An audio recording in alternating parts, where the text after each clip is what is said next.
Periscope. Periscope. That's right. Especially since the president is about to regulate. Oh, gosh. Every week you want to start the president. I want the president to regulate. I want him to regulate.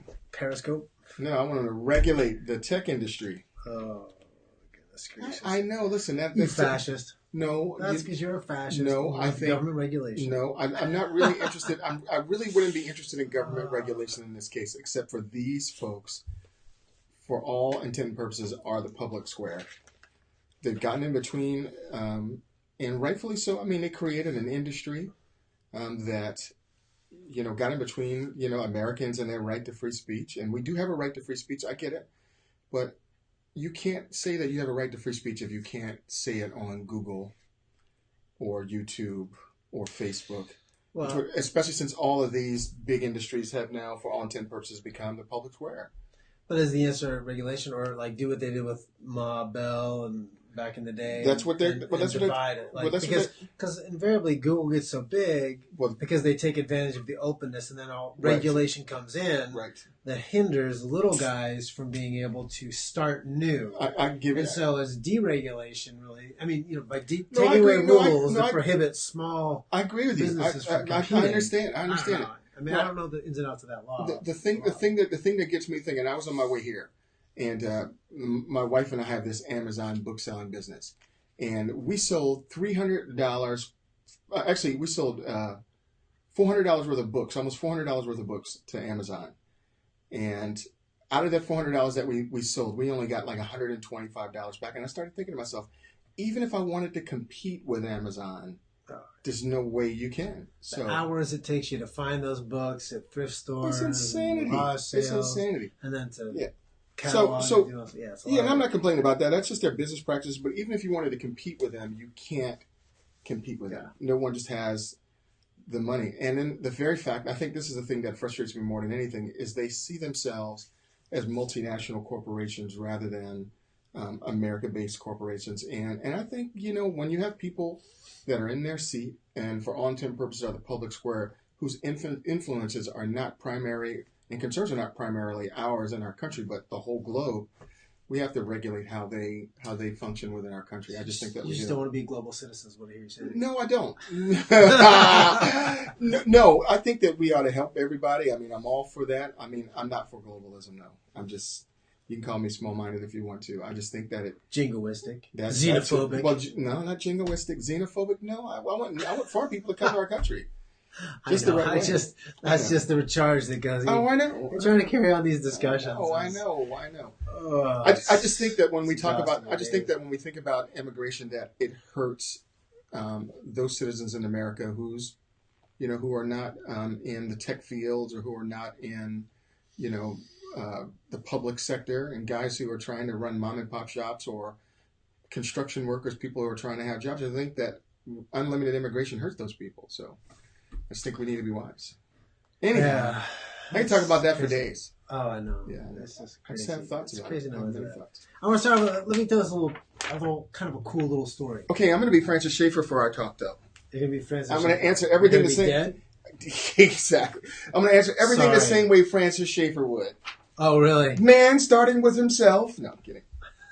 Well, maybe you can with this. I don't know. We'll see. All right, so I just thought this was kind of a cool story. It does bring up several other kind of interesting issues of science and those sort of and what it means to be human and all those sort of things. But the title of this little story that caught my attention is "Doctors Cut Out a Large Chunk of a Boy's Brain. Now He's Doing Just Fine." So basically, it says this: a boy who had a large part of his right side of his brain removed due to a slow-growing tumor made a nearly full recovery 3 years after the surgery, with other areas of his brain compensating for the loss. So basically what happened was he had like a large portion of his right side of his brain cut out, and they had two theories of what would happen. One, it would just be insurmountable brain damage would result, and he'd sort of not be capable of, speech or sight or all these other sort of terrible things. Or he might have this full-on recovery and, with no problems at all. So doctors were completely, they had no idea. They had no idea what happened. So in the end, they did it. They cut out this large chunk of his brain. 3 years later, other than he has a small blind spot in. So they cut out the right side. I think he's on his left side then, because it's the opposite side. So his left side has like a blind spot.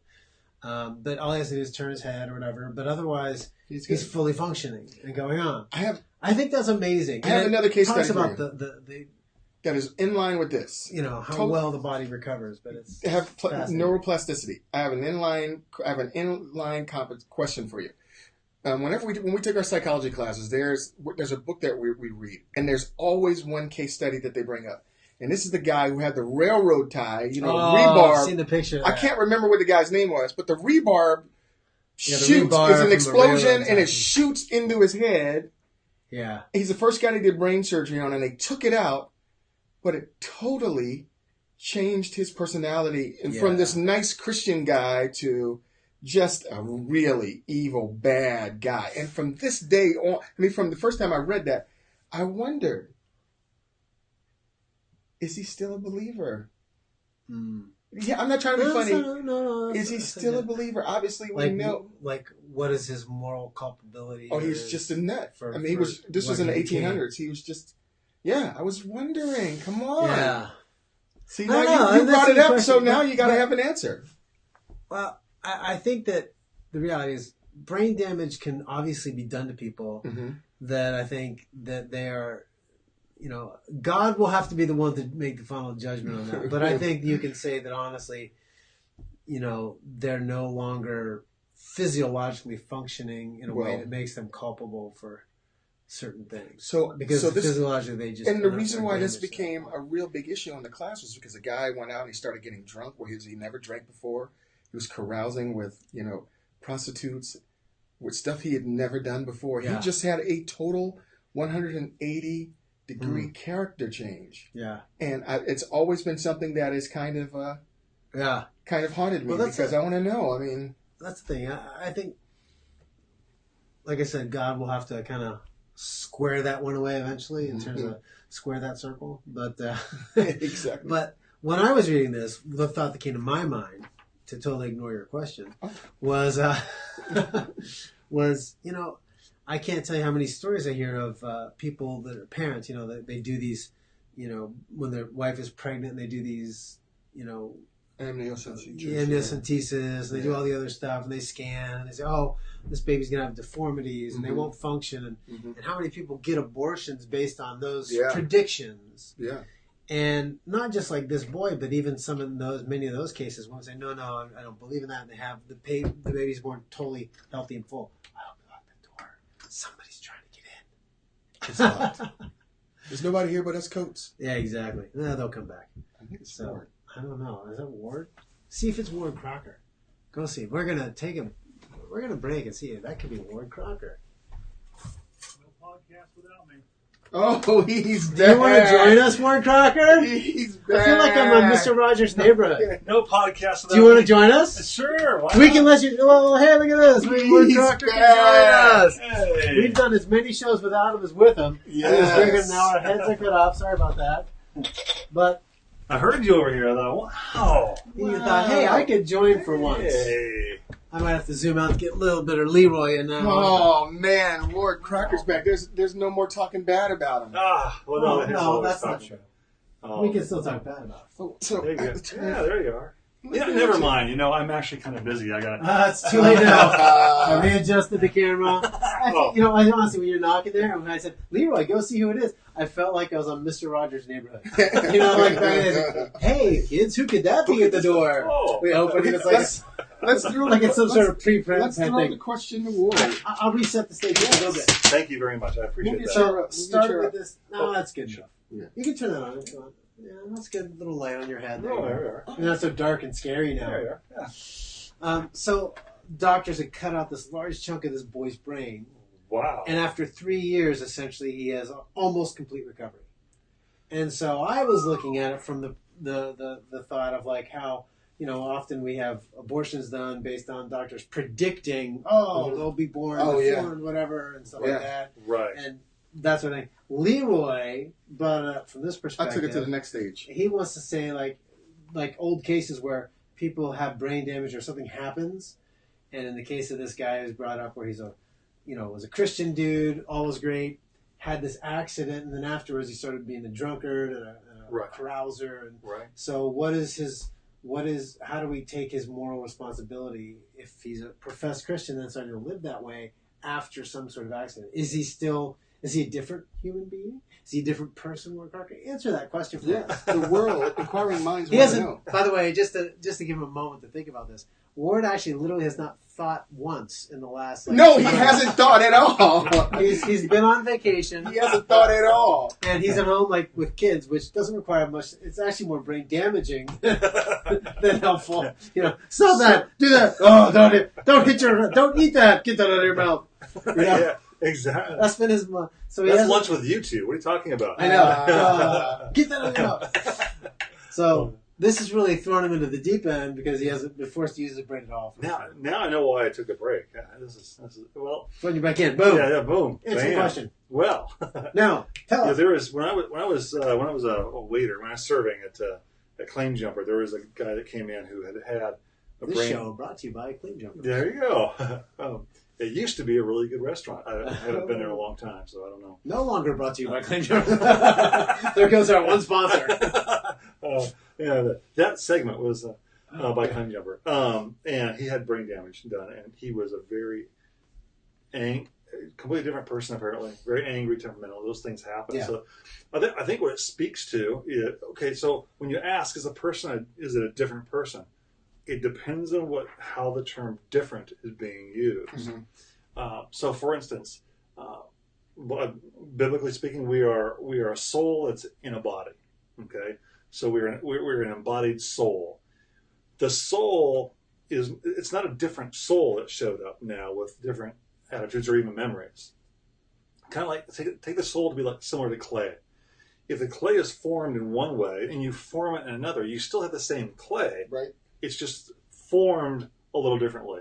With an accent like this, the soul is the same, but now you have a formation of attitude and activities, and even language sometimes that can be affected in different ways. This actually shows, I think, a two-way causation between body and soul, and speaks to that issue where the body does affect the soul. Of course, the soul can and does affect the body, so you still have that, but now you have it in a damaged way. Now, as far as accountability goes, that's moral accountability. I would probably put that in a similar place as far as someone who's maybe developmentally disabled. To what extent are they? Take a child that picks up a gun and accidentally shoots a friend because they don't know the moral ramifications, don't understand the moral. Their culpability in that is far different than a two. Absolutely, and this has happened. I remember in Texas. It's happened here. Yeah, your kid actually killed his best friend accidentally. Didn't realize what a gun was. Didn't know it was loaded, and now you have a dead kid. Well, you're not going to throw that kid in jail because of it. Though you still need to deal with a situation on something like this. You have someone who a temperamental issue for an adult that's a bit out of their hands, but now you have to deal with it. So the pragmatic side of it is different than with a 2-year-old, 4-year-old, or 5-year-old. So you're saying it points to a mind and soul, or body and soul distinction. A distinction and two-way causation. So two-way causation meaning that whatever happens to the body happens to the soul. It doesn't happen to the soul. Impacts the soul. Okay. Impact the soul. Even though the soul might be fighting. Or some people are like, I want to. Have you talked to people? I want to say something, but I couldn't get the words out. Well, there's two different things there. You have what the person wants to do and what the body will allow them to do, especially after a stroke. My mom recently has had a stroke, and she's had most of her vocabulary come back. Yeah, which is fantastic. Or someone with Tourette's. There's Tourette's syndrome. I mean, they're exactly not wanting to say those words, but exactly. They come out. Yeah, exactly. So I would point to these as examples of moral issues and moral implications that you can't, as you know, you can't just classify them all in one issue. And that's the issue. The oversimplification. And I alluded to my easy answer was in a lot of those cases. The moral side, you have to turn over to God and how He's going to judge those people who are accountable. He's going to figure that out. We can't fully figure this. Right. I don't think we can ever resolve the details of how we, especially if there's someone who's saved and they become an angry, bitter, resentful, yeah, living a different lifestyle. God does it. But those exceptions, because we don't have access to his soul except through the encounter of his physical, and if the physical is damaged, right? Yeah, it's different. But I think we need to add one thing to that is that these exceptions are what the world wants to make the rule by. Right. Yeah. And that the exceptions, like these things, don't make the rule. In other words, they don't become the new moral standard. There's still a divine moral standard, and now when you have an exception of a problem to how those things get worked out, you can't use that as justification to throw out the divine moral standard. Divine moral standard. Now, so let's take it to the next level. Ooh, there's another level. You know what? I can handle so many levels. I'm just coming back. Day one, the first thing he hasn't thought too much. We're taking him out to the deep end. So the next level is, so what happens when a person, they feel that there's a disconnection between what they are and what they think they are? Oh, yeah. Because this is in the same... Yeah, you get that. Yeah, so like, for example, you watch any kind of reality TV, and invariably somebody will be like, they go out and they get drunk and they sleep around or they do something really stupid and they say, oh, well, that's not me. That's not who I am. No, that's really who they are. And so in other words, what I do with my body doesn't matter because I'm something... Almost a Gnostic type thing. Yeah. So disassociating. I think that's what Leroy was kind of driving. I was actually going there. That's part of it because we often hear this in common conversation. Like you said, that's not really me. In one sense, people say those things in order to recuse themselves of the consequences of their decisions. But in another sense, a person has a deeply strong felt disposition that is an opposite to what they are ontologically. All right, so they identify as a cat. Right. Or bridge. Oh, you're going real. I'm going real. Right. I self-identify as a cat. Kind of thing. Yeah. So. Well, I think that would be the difference. I mean, and I don't know how deep we want to get between into sanity and insanity. Yeah, well, no. Well, that too. But philosophically speaking, the mind, because this all gets to the mind, soul, body, soul kind of issues. We've talked about recently a lot for the difference between, like, say, Cartesian dualism versus Thomistic dualism. Cartesian dualism would be this sort of one-way communication. The soul. Cartesian would be Descartes. Descartes. Yeah. So I think the illustration of that one is, think about like Geppetto, Pinocchio type thing. Geppetto's up there with the strings, and he's moving the puppet because he's not a real boy. He's just a block of wood. Sure. And that's what in Cartesian dualism would be like. The soul is sort of pulling all the strings, but the body has no functionality on its own. It's purely one way. There's not any signals from the little puppet going back up and informing it. That's I wonder Cartesian. Why Thomistic is what he was saying, the two-way communication where they're an integrative approach. And I think the difference between those two will determine how those questions are responded to, like depending on where somebody falls within those. Not that those are the only two options. They aren't. But just to I think that would be the Cartesian dualism. Descartes wanted to wipe away everything that he could have doubt about, and once he got to the end of whatever he could doubt, he couldn't doubt that he existed.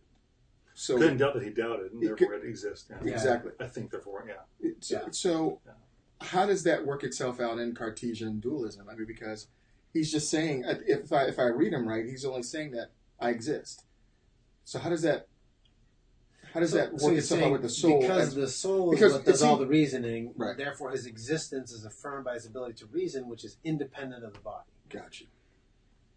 And that's independent of the physical. So he doesn't. He's not articulating a separation between the mind and the body. He's simply saying that they're. Oh no! For him, there would be. They're completely distinct. There's two dual. They're two separate things. Really? It's not a emergentism which has no difference. Like the mind, the thinking emerges from the physiological process. There's only one thing in emergentism where there's the body, and thought emerges from that.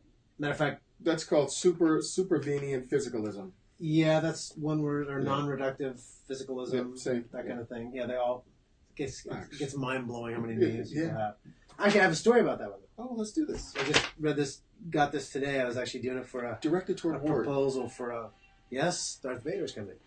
And listen to the theme music.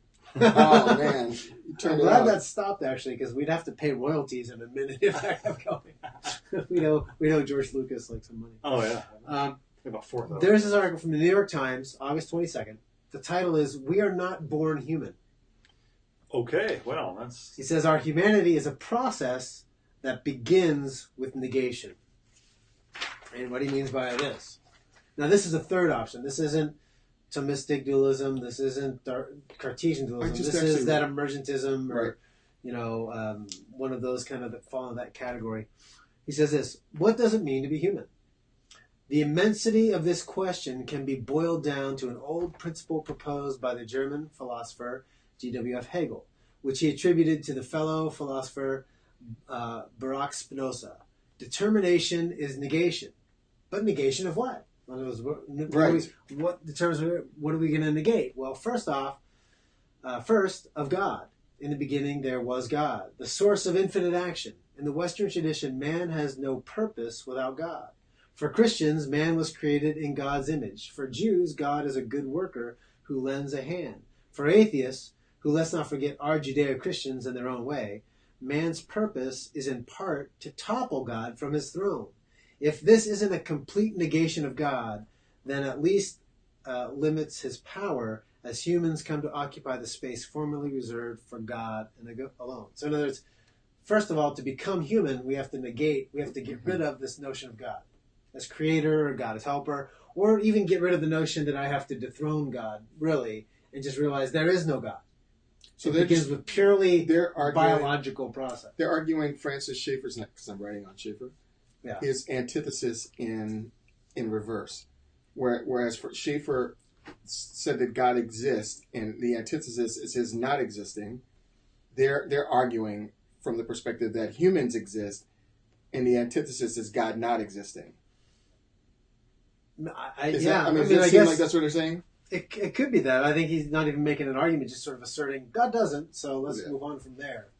And he actually interesting because he has all this very Christian. This guy's a French philosopher, filmmaker dude, but his name is Levy. But he's essentially saying that we're born and we're just part of nature. Mm-hmm. Just nature has different manifestations. It's all one material. That's what this idea of John Stuart Mill's emergentism. Everything is just material stuff. Some of it is in the form of little bunnies and kittens, and some of it's in the form of what we call human persons, but it's all just the same stuff. And the only thing that helps us rise above our material essence is he said, in his words, he actually says we have to be born again, reborn with a sense of transcendence, that because we can think and because we can reason, therefore we rise above our just purely physical nature, which is thus emergentism. The problem, and then he even argues a third rebirth, which requires us to live in community. And those are the things that make us human. So being inhuman is the norm, being human is the exception. And that's his view on that. Well, what the problem with his thinking is that. The problem with his thinking is that his ideas cannot be authoritative over another person, articulating a slightly different set of functions. They're not even, his can't do away with that other person's. So if another person articulated the same set of rules for existence that was just an opposite of his, he might not like the other person's, but he could not say that the other person's view is wrong. Yeah. Do you see what I'm saying? Because that gets right to ultimately he doesn't have any. Ultimately, he doesn't have any foundation for. That gets to the ontological thing, right? The nature of humanity, which is informs the practice of what we consider moral, which is the problem. So it sounds like it's more of a functional view. The role you play and the relationships you have. So could a robot fulfill this? He actually brings up artificial intelligence, which is pushing the boundaries to redefine humanity. Right, it is, and it's based on a functional view of people. So if people are serve a particular function, then they're human or not. And one of the problems with that, as you know, is the degreed property of that. So Yeah. someone who has more of a function would then be more human. Mm-hmm. And people who are Exactly. less functional are Would be less less human human. and also less valuable, and therefore a burden to society. Therein lies the very problem. And then you can therefore eliminate those. And there's you can't. That's really, the arbitrary nature of his point. It It's is just arbitrary. yeah. And not only can you eliminate those, the people are obligated to go by that. If that's true, and even those who are less productive in society would be obligated to go by too, and to euthanize themselves, or whatever. It's there's no reason not to. It's been the curse of sort of neo-Darwinian materialism since the beginning, right? Absolutely, yes. Even for theists, I think. Well, definitely, even for theists who have argued from that, emergent that the way we function determines our humanness, or their emergent properties. Boy, isn't you this end the up same? with lower grades of human beings. Right. Isn't this the same methodology, the same ideology that the Germans thought when they started euthanizing? Yeah. Very much so. People who weren't fully functioning Germans. Mm-hmm. This is the same ideology. Now, the writer probably would not articulate that. He probably wants to articulate something humans or life is beautiful and fantastic, and we should appreciate it in every It's the sense. pursuit of it that gives us, But at the very core, his idea is absolutely destructive to humanity. Yeah. It's absolutely destructive to it. It is the universal solvent of humanity. And it's interesting that everyone who comes up with these views, these theories, somehow their theory always includes them and never excludes them. Mm-hmm. Yeah. Always excludes somebody else. Anyway, so I was I of course reflect the highest form of this. exactly. I was that's looking. convenient. I was listening to a guy on tape where this guy takes you through all the great philosophers, and he gets to Hegel, and he starts talking about Hegel's dialectic and stuff. My head's just spinning because I've never heard this stuff before. He says, if you want to know how bad Hegel is, Hegel's ideas included everybody but himself. He was above all that he espoused. He wasn't brave enough to include himself in his own ideas, and neither are these guys. Man, Ward is kind of batting. Yeah, it brings up. Look at this one. I'm getting stories out of the folder today. Yeah, you are. Look at that. So here's because we talk about where does this lead to. So it says this: a chronically ill man releases audio of hospital staff offering assisted death. This is from Canada. Okay. And essentially go through this story. What happened was he's got this chronic illness, and he was petitioning to be released to go to his home and have home care because he'd tracked where the hospital had given him inferior care, and because of that, he'd had several regressions in his illness. They'd been ignoring him, just really not taking care of him. But in Canada, given their health system, the government has to approve any of your health care needs or where that money is going to be apportioned. And so basically he had on tape, so you have the right to die is sort of the thing in Canada. You can choose assisted suicide, but by law, they're not allowed to offer that. Like you have to request it. Right. So in other words, that's, I guess, their safeguard to make sure that you're not being forced to, they're not killing you, that you wanted to die, so to speak. But he basically released these tapes that have the hospital administrator saying, well, you realize how much this costs, and we can offer you a death, and you can die with dignity and all these sort of things. And so this guy's suing them for, one, his own let me go home, but also for monetary damages because he's saying, look, I don't want to die. I'm not asking for that. And they're trying to strong arm me into killing myself to save costs and to do all these other things.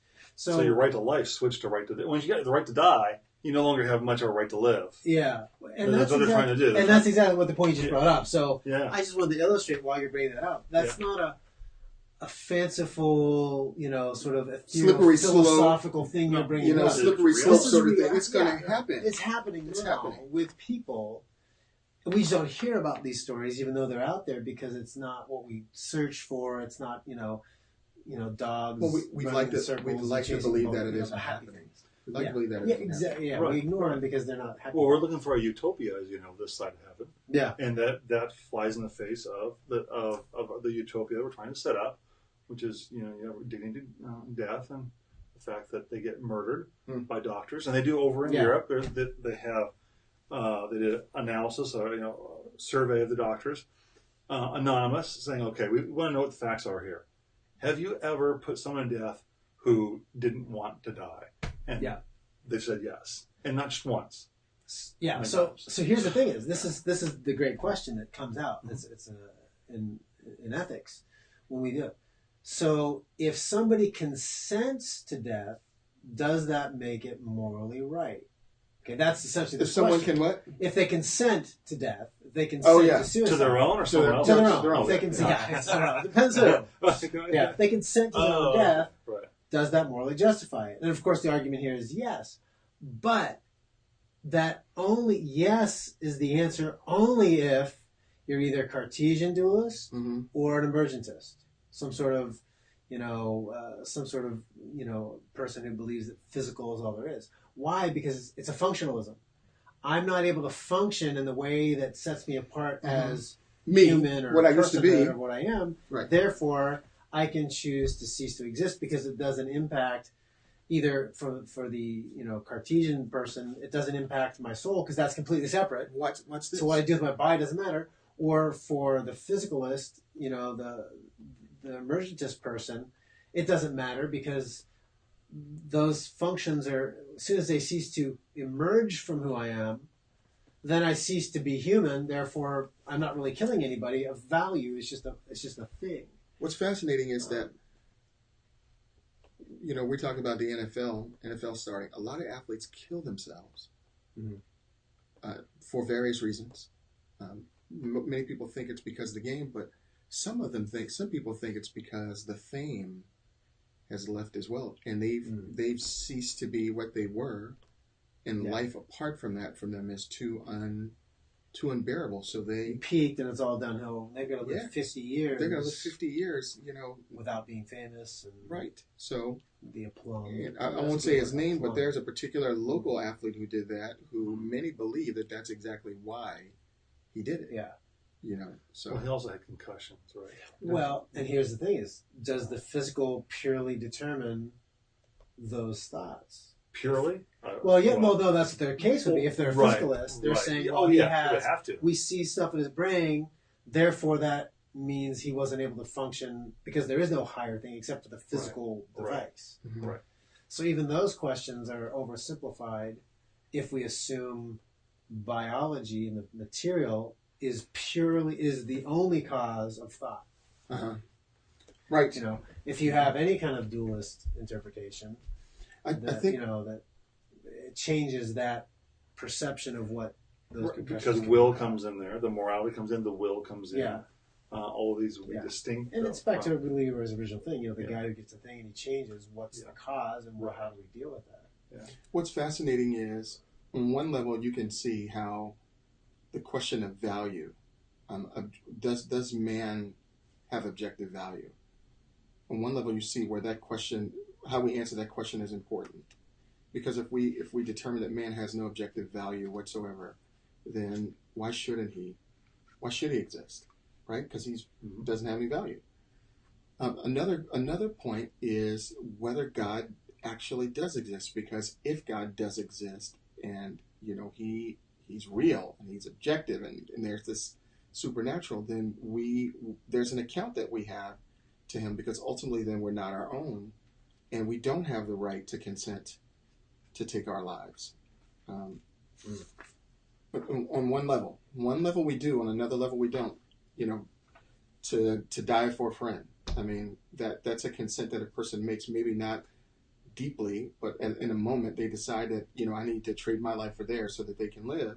That's one aspect. And that God is glorified. In some ways, God is glorified in that sacrifice. I mean, that's Christ. Because it's not a dehumanizing act. It's an elevation of humanity. Yeah. It's recognizing the sacred nature of someone else, right, and sacrificing who you are for their sake, which is why that would be practically very different which is than when just saying, some doctor coming to you and say you're going to cost too much money to live. That's They're horrific. Money is more important than the humanity. Exactly. That's horrific. Important distinction. Yeah. That's horrific. And usually with some political agendas, there's always plenty of money for everyone. And now you don't have enough money for this one life. Right. You don't say, have well, enough wait a money. minute. You can't have it both ways. That argument always works when things are going well. Right. Yeah. Or they want something. Exactly. Yeah. It's like, oh, but now you don't have enough. Oh, for me, you don't have enough money. Thanks. Appreciate that. Yeah. So.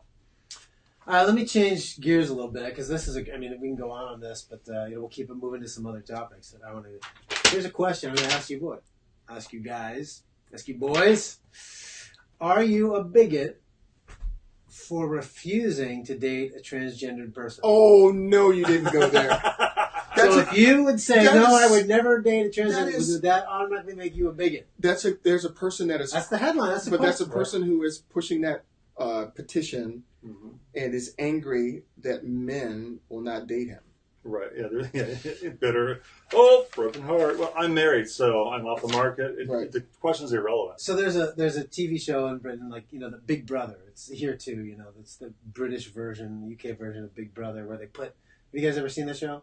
No, I've heard of it. Big Brother. They just put all the people in a house for a long time, and they just live there for months at a time, and they just film everying. Right. Cameras in every room, and they eliminate them over. Yeah, they get voted out and that kind of stuff. So.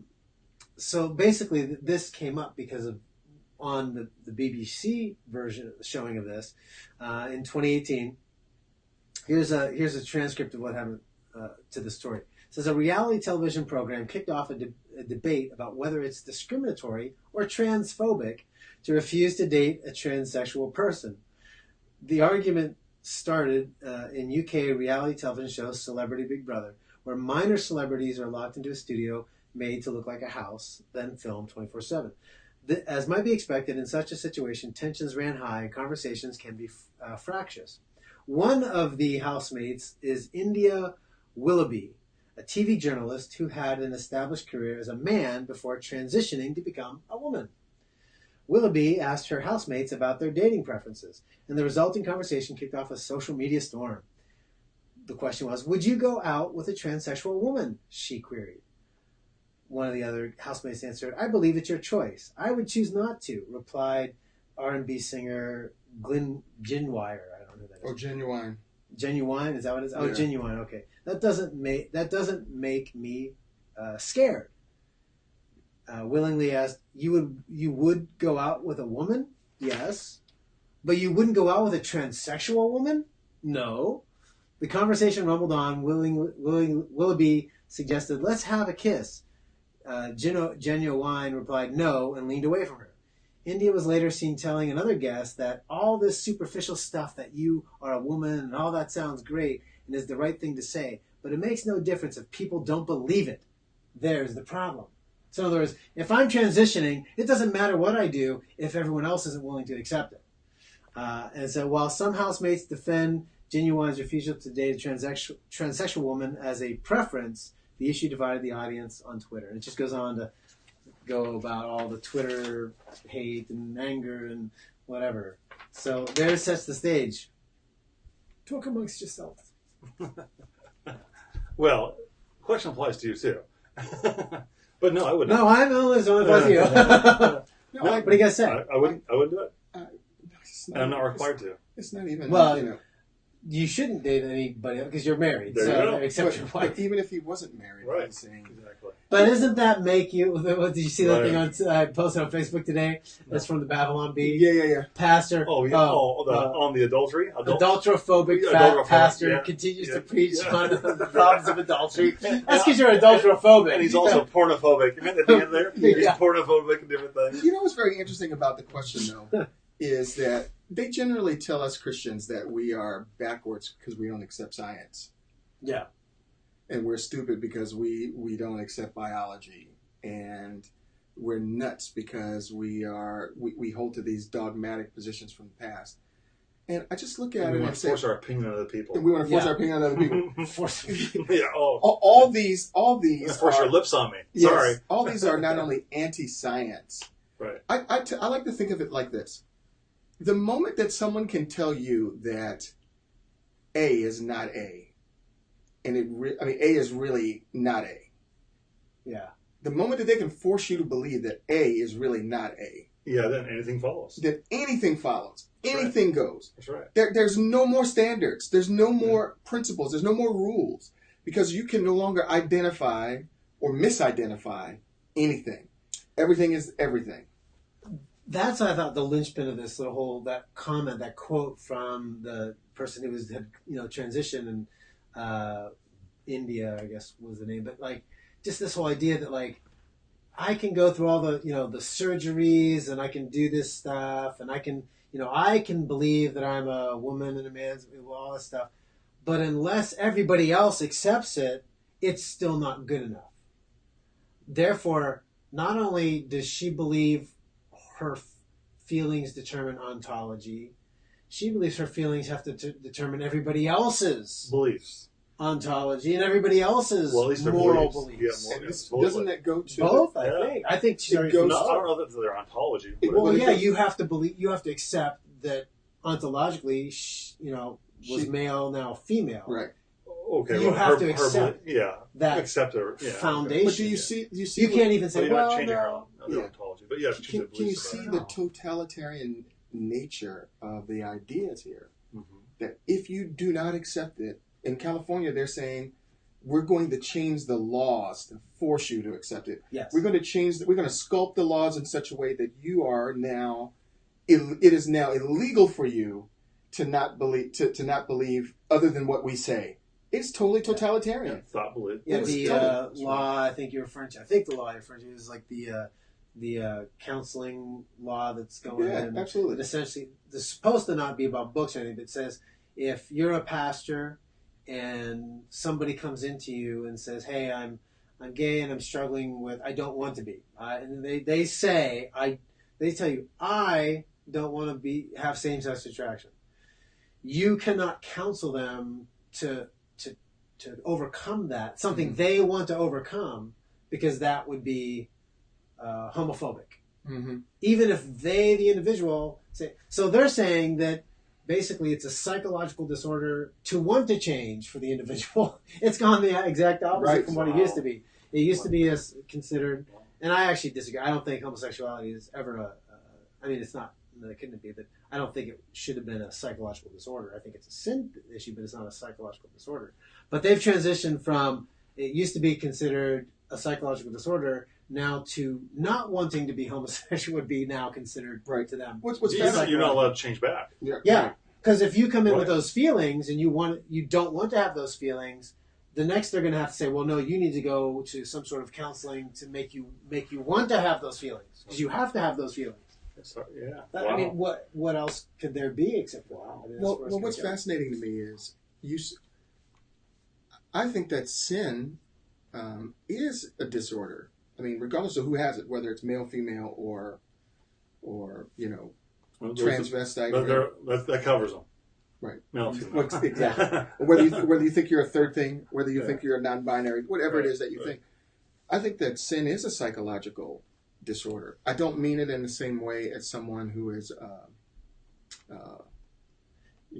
Yeah, see, that's why I think, and clinically speaking, I don't think that that's the case. I mean, you could have clinical disorders that are sex-based disorders. Mm-hmm. But I think generally in the main, if you look at, homosexuality or all these other different attraction issues that come up, I think generally... Now, do you think that when people categorize them as a psychological disorder, it prevents them from having to deal with the sin aspect? Yeah, because it basically makes it a pure physiological, I can see that. Biological process. I can see that. As opposed to a spiritual... Tommy Lasorda, Tommy Lasorda gave a famous interview with the late Chet Forty on the Mighty 690. Now, you guys have got to be Californians to understand who any of that. And Tommy Lasorda was talking about a famous Dodger whose name is at the top of my head, but I just can't tell you what his name was. But this guy was an alcoholic, and he struggled with alcohol for a long time. And Tommy Lasorda quotes this guy as saying, "It was a psychological disorder, and I defy you to tell me it's otherwise." And I sat in my cab, because I was a cab driver at the time. I sat in my cab And I thought to myself, that is the first disease that you can ever catch by going to a bar and getting a glass of alcohol. It's the only way you can catch that disease is if you willfully go in the bar or wherever and get a glass of alcohol. What does that mean? That means that the guy has no culpability for any of the decisions that he made and any of the ones that follow, after he got addicted to alcohol. I'm not suggesting that that it's not a terrible thing. I'm saying that, dude, you have some culpability here. You have some and that's where I was responsibility. Be careful. Is when we define those as disorders. That's what I'm saying. That would be my concern. And again, I'm not trying to beat up on the anybody. real concern is we know how old Leroy is. People used to drive cabs. They don't have those anymore. They do Lyft or Uber. I don't think there are cabs anymore. There are. Oh yeah, there are. I'm pretty sure What's a taxi? What's a taxi? What's a cab? It used to be a place where you make money until Uber came along, and then when Uber came along, until they outlawed that. Then they outlawed it. No, but it's a very interesting. It's a very interesting set of questions, and the idea of all of it is thinking that man is culpable for what he is and what he becomes most of the time. Well, there are occasions when you get an iron rod or rebar shot through your head. Yeah. And you live through it, and maybe you're not culpable. Yeah. It does bring up the humor of that Babylon Bee thing, talking about like the, adulterophobic pastor. It brings up, there's a serious philosophical thing underneath that where people are arguing, just if you choose that, it's like, that's like saying if I, as a guy, don't want to date another guy, that would make me, by definition, homophobic. Just so I prefer women. Even that in itself would now be considered defective and needing fix. You got to just be willing to date anybody, all things. And what about interspecies dating? What used to be called bestiality, which is just the Christian, way of, causing fear around something that's perfectly natural. Right. It's like, speciesism. Speciesism, right. Dawkins talks about that all the time. Speciesism. We're all just part of one species. But we're just untethered, straying through an infinite nothing. I used to, back when I was at Penn State, there was a guy called the Willard Preacher. The Willard building was one of the buildings that was on the center campus where he was sort of the free speech, today they call free speech zone. Anybody could go and talk. And he came in 2-3 times a week, and he would just, rant in the quad there and just, we're all going to hell and whatever, fire brimstone stuff. But he used to, I remember every time he talked, he'd talk about, we're on the slippery slope, now you want to have this kind of marriage and that kind of thing and sexual thing, and pretty soon you're going to be defending bestiality, and everyone laugh at him, and he's an idiot, and he's a moron. And here we are. And here we are, decades later. He's going to go back to the campus tomorrow and say, I told you! Yeah, he's still around. He still does that stuff, man. I think I emailed him years ago. I found out who he was. He was in a newspaper article a couple decade or so after, and I saw him, and I found out him and emailed him or something. But it's an interesting guy. It's crazy the way that goes. All right, well, we're coming up to believe it or not, close. It goes so much faster when we have to listen to Ward. I mean, in a good way. But is your head hurting yet? You ready to go back to? I'm ready for a nap. I know, right? Yeah. Oh my gosh! You strike me as that. I'm ready to go to sleep too. Is that pillow you pulled behind you uncomfortable? You can move that. Normally you take that off there. When we know you're coming, we remove the pillow. Oh, there we go. That's a little probably more comfy right there. It is. Now he's going to fall asleep. Last story, another change of topic. Oh, wow. So, I don't know if you guys heard about this. InterVarsity sues University of Iowa after 38 student groups are expelled over their leadership policy. Groups? Yes, 38 Not different people. groups were expelled, including InterVarsity. Right. So what it comes back to is that last year, or a couple years ago, there was a Christian business group on campus. So Christian business, students who were involved in business but were also Christians, they had a group on campus. And Iowa said, no, you can't have a business group that the leadership is exclusively with a Christian requirement. They're open to anybody, but the leadership of the group had to have a profession of faith. And Iowa said, no, University of Iowa said, you can't have that. So Iowa lost that case in court because the judge said, well, you're focused, it's too particular. You're focused on one group. So University of Iowa said, okay, we'll kick out every group that has any requirement a faith requirement for leadership. So that's an anti-religious So they kicked clause. us, the Muslim groups, the Right. Jewish groups, the Christian groups, anybody that says, hey, we're open to everybody, but to be the president of our group, the president of our Christian group, you need to be a Christian. That is, to them, discrimination. Okay. And unconstitutional Right. to be on, because if you're on a state campus, that's the essential. That is, in their view, ostensibly the state endorsing a Well, religion. that's just such a bogus That's their tortured, bogus logic.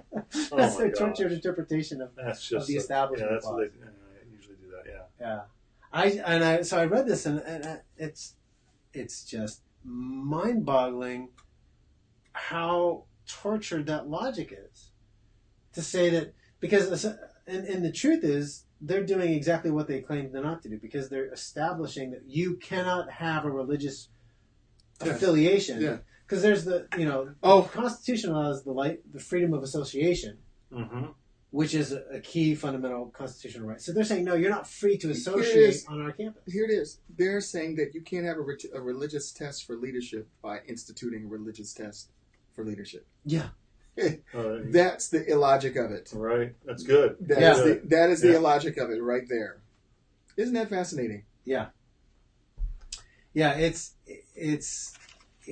fascinating where they go, because where does, again, that stop? So if I have, an atheist group, and if I'm a Christian, am I barred from leadership? Why can't I open up my atheist group with prayer? That's discrimination. They're saying I can't have that. Yeah. What about the NAACP group on campus, or whatever the different? You have fraternities like Harvard. Now, this is sort of a corollary. Harvard last month they've had a long process where they've essentially made it impossible for sororities and fraternities to be gender specific. Mm-hmm. So you can't have a sorority that's all women. You can't have a fraternity that's all men, because there's a gender bias in that. And so they didn't kick them off campus because they didn't want to have the legal problems. So what they said was, you can have your group and you can be on campus, but you won't receive any letters of recommendation or endorsement from any faculty or staff for jobs, or you won't receive any possibility of receiving internships. They just basically made it so onerous and distasteful to have that position that it's therefore impossible. So they had to either disband or agree to get rid of being all female or male groups. Now here's something along those lines. You guys heard of the Janus case? No. Janus. The Janus case is a case that just got settled by the Supreme Court in the last round, where in the Janus case they determined that people you can't take my dues. Oh, you're talking about the dues case. It's called the Janus case. You can't take my dues and make me have religious speech. Not religious speech, but political speech that I don't agree with. Yeah, for public unions only, not private unions. But they're applying it now for the same rule that you're talking about. Yeah. Because you cannot collect dues from students. Oh, yeah. And then force them to be able to say things that you don't want them to say. So they're taking the same law and they're applying it on state campuses. Mm. So whereas they think they're going to get away with that. I don't know if it'll work with private schools, but on state campuses they won't be able to get away with it. Because they're taking student fees. So if you're going to take my fees, you can't say that I don't have a right to say what kind of speech is being upheld on the campus. You can't limit my speech. Isn't that interesting? Interesting. Yeah, it's the confusion of all these laws and things, because it's all so messed up. It's like you get a million conflicting laws that have very different fundamental premises that undergird their I was reading yesterday how there's a woman on college professor writes this huge essay that's been spread around everywhere on why she hates men. Oh yeah. And not only why she hates men, but that men should only vote for women, should never pursue any kind of powerful positions, and should stop crying crocodile tears and just be there. I think we talked about that a few shows back. No, this one just came out a couple days ago. New one. New one. Well, The students on our campuses are suing her under Title IX and saying she cannot be allowed to be a teacher on campus because of her stated views. Because if you're a man and you're in her sociology department, you will not get recommended for leadership positions. And so they're suing the school for asking, or Title IX, and asking, why is she still teaching here? Yeah. I love the word. It was called misandry. Because misandry, and I had to look it up. And what does it mean? Man-hating. Man-hating is misandry. Oh, okay. So for her man-hating speech, she's now being sued under Title IX. That'll be interesting to see how that goes. I'm very interested to see how it goes. Works out, because there are some people definitely. I mean, you look at the politics of it, where a lot of that manifests itself. You have several Democratic within a couple states arguing we have an all-woman ticket, therefore we're superior because we get rid of the man. There's no men involved. There will be a better. So ticket, and this is the reason why who we elect. And the judges they put in, it matters, because if you want people to uphold the law and then you see foolishness like this and you take it to court, you can run. All right, well, that'll do it. How we define humanity, how we get to that, all has a massive impact on all these things. It does. The view of who we are, how we're defined, human nature, all those things. And so I think hopefully that helps everyone as we go through these things think through these issues and why they're so much more important than the sheer politics of it. So words yawned enough. I think we should let them off the hook. Yeah. We had some. It's hot over here. I know. It's so warm. Well, that's what happens when you start thinking again. Oh man, this is your brain's not used to that. Cooler starts so hopefully we'll be back next week. Now, Ward, you're actually working again starting next week, so we should have you back. That's what I hear. I hear I'm supposed to work. All right, next Wednesday, 2 p.m. off the cuff. We'll be back. All right. God bless everyone.